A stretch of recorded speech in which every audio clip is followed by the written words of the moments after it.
आदि तूच अंती तूच, तूच सर्व ठाई। नमस्कार मंडळी, श्री स्वामी समर्थ। स्वामी समर्थ तुमच्या सर्वांच्या सर्व इच्छा आकांक्षा पूर्ण करो, हीच मी स्वामींच्या चरणी प्रार्थना करते आणि आपल्या आजच्या व्हिडिओला सुरुवात करते। तर होळी हा सण हिंदू धर्मात प्रमुख सणांपैकी एक आहे। तर यंदा 24 मार्च रोजी मोठ्या उत्साहात होळी सण साजरा करण्यात येणार आहे। होळी दहनाच्या रात्री गुपचूप आपल्याला हा एक उपाय करायचा आहे। तर हा उपाय कसा करायचा आहे, कधी करायचा आहे, याची संपूर्ण माहिती मी तुम्हाला आजच्या व्हिडिओमध्ये देणार आहे। त्यासाठी व्हिडिओ अजिबात स्किप न करता शेवटपर्यंत नक्की बघा।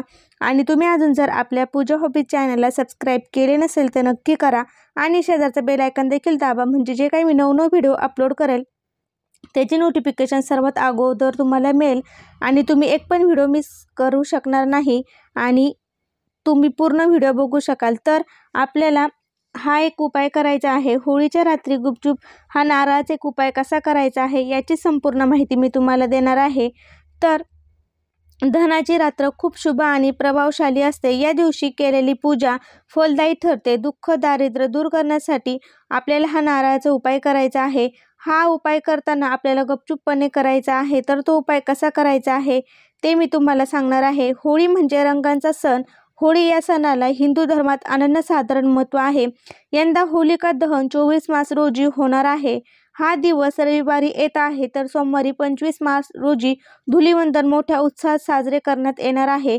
होळीच्या सणाच्या आधीच होलिकाष्टक असते। या काळात कोणतेही महत्त्वाचे तसे शुभ कार्य केले जात नाही, मात्र होळीचा दिवस अत्यंत पवित्र मानला जातो। या दिवशी तुम्ही काही उपाय करू शकाल, त्यात नारळाचा हा उपाय तुम्ही अत्यंत प्रभावशाली असा उपाय आहे तो तुम्ही करायचा आहे।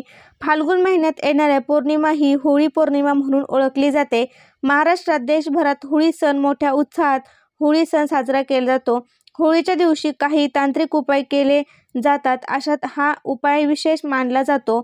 आपल्याला माहीत आहे की आपण हा उपाय कशासाठी करणार आहोत। आर्थिक अडचणी, आपले दारिद्र्य दूर व्हावेत म्हणून हा उपाय आपण करणार आहोत।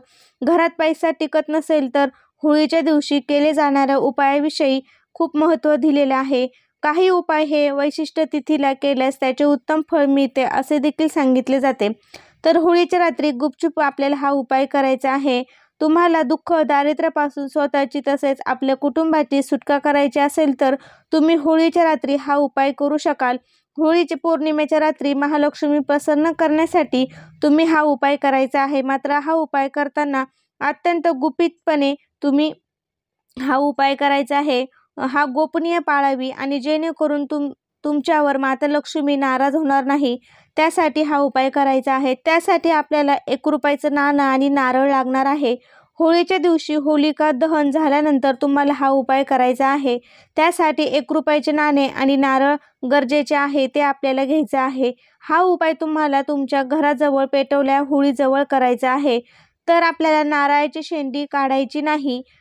होळीच्या रात्री उपाय करताना 1 रुपयाचे नाणे घ्या, ते पाण्याने स्वच्छ करून घ्या। गंगाजल असेल तर त्यांनी तुम्ही धुवून घेऊ शकता। तसेच 1 नारळ घ्या, त्याची शेंडी काढून म्हणजे काढायची नाही। घराजवळ होलिका दहन झाल्यानंतर हा उपाय करायचा आहे। उपाय करण्यापूर्वी होळीची विधिवत पूजा करावी, नंतर होळीला नैवेद्य दाखवावा, नंतर घरी यावे। घरी आल्यानंतर नारळ आहे त्यावर 1 रुपयाचे नाणे ठेवायचे आणि होळीची पूजा करून घरी आल्यानंतर नारळावर 1 रुपयाचे नाणे ठेवा। त्यावर नारळ हातात घेऊन घराच्या मुख्य दरवाजासमोर उभे राहा। नारळ आपल्या घरावरून 7 वेळा उतरवून घ्यायचा आहे। नंतर नारळ गुपचूप घराजवळ पेटलेल्या होळीत टाकून द्या आणि आपण आपल्या घरातील सर्व दारिद्र्य अडचणी दूर व्हाव्यात, क्षणामध्ये सर्व अडचणी दूर होतील, आपण अशी प्रार्थना करायची आहे आणि ते नारळ होळीत टाकून द्यायचं आहे। होळीच्या दिवशी हा उपाय करताना मन स्वच्छ ठेवा, मनात कोणतेही वाईट विचार आणू नका। हा उपाय केल्याने तुमच्या मनातील इडापिडा दूर होईल, तुमचे दुःख दारिद्र्य क्षणात दूर होईल असे हा उपाय आपण करायचा आहे। आपल्या आयुष्यात दारिद्र्य असेल, अडचणी असतील, संकटे प्रॉब्लेम असतील तर नक्कीच त्या सर्व गोष्टी दूर होतील आणि हा उपाय केल्याने आपल्या 7 पिढ्यांचे दारिद्र्य आहे ते देखील दूर व्हायला मदत होईल। कसा वाटलं तुम्हाला आजचा हा आपला व्हिडिओ कमेंटद्वारे नक्की सांगा। तुम्ही जर घराजवळ होळी पेटवत नसाल, सामूहिक होळी तुम्ही करत असाल, तर तुम्ही घरी येऊन हा उपाय करून मग तुम्ही तिथे जाऊन हा नारळ गुपचूप होळीमध्ये टाकून द्यायचा आहे. 1 रुपयाचं नाणं देखील टाकून द्यायचं आहे. असा हा उपाय केल्याने सर्व अडचणी आणि जे काही प्रॉब्लेम आहे ते दूर व्हायला मदत होईल आणि आपल्या घरात जे काही दारिद्र्य लागलेलं आहे ते देखील दूर होईल. तर कसा वाटला व्हिडिओ नक्की सांगा. श्री स्वामी समर्थ. धन्यवाद.